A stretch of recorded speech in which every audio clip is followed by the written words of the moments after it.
then we finally moved to finish the meeting in the Oval Office. But he did indicate that they could show the pictures or not show the pictures. I'm not sure.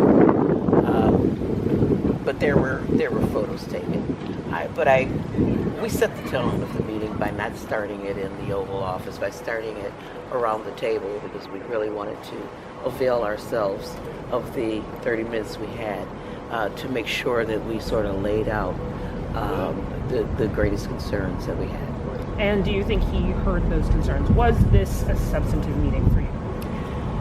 It was a substantive meeting for me. I think it was very smart on our part not to have all 49 of us here, so that we didn't just go all over the place. And I think that there's a lot of intersectionality between the issues.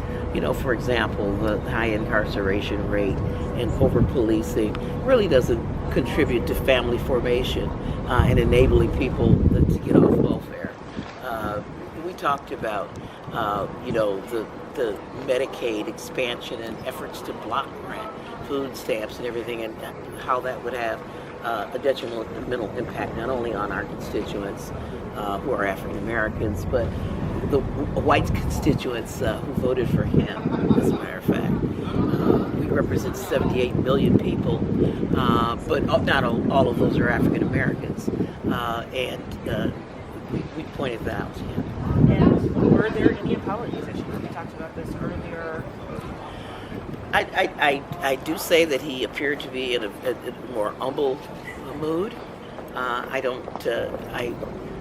Whether he apologizes or not is something that he'll have to think about, sleep on, and do on his own accord. There was no pounding on the table in terms of making that demand, but it was very clear from our chairman's statements that they did.